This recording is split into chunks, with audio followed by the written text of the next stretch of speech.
18 জানুয়ারি 2026 সিঙ্গুরের মাটি, যে মাটি একদিন টাটাদের বিদায় আর পরিবর্তনের রাজনীতি দেখেছিল, সেই মাটিতেই দাঁড়ালেন প্রধানমন্ত্রী নরেন্দ্র মোদী। রাজ্য বিজেপি নেতারা গত এক সপ্তাহ ধরে প্রত্যেক দিন প্রচার করেছে মোদীজি সিঙ্গুরে এসে বড় শিল্পের ঘোষণা করবেন, টাটাদের নাকি ফিরিয়ে আনবেন। কিন্তু আমরা কি দেখলাম? প্রধানমন্ত্রীর মুখে শিল্প নিয়ে একটা কথাও নেই। এটা কি নিছকই নীরবতা, নাকি কোথাও গিয়ে সেই পুরনো দিদি আর মোদি সেটিং তত্ত্ব সেটা উঠে আসছে মানুষের সামনে?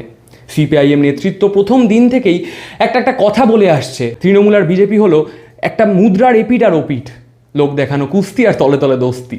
সিঙ্গুরের মোদির এই নীরবতা কি বামেদের সেই পুরনো দাবিকেই মান্যতা দিচ্ছে?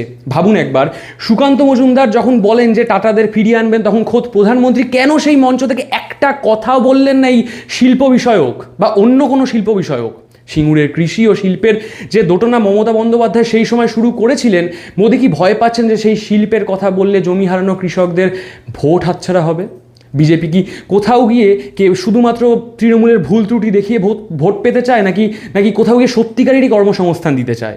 কেন্দ্রীয় প্রকল্প যেমন ওয়ান ডিস্ট্রিক্ট ওয়ান প্রোডাক্ট নিয়ে মোদি কথা বলেন, কিন্তু সিঙ্গুরে ওই বন্ধ কারখানার জমিতে নিয়ে কোনো দিশা দিলেন না তিনি।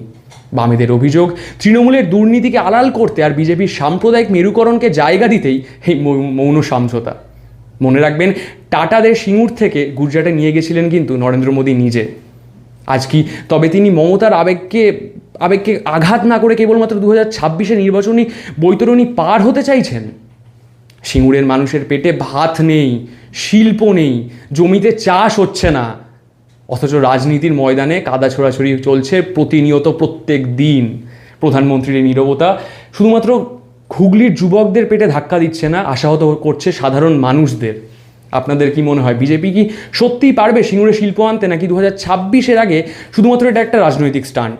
জানান আপনাদের বক্তব্য কমেন্ট সেকশনে। ধন্যবাদ।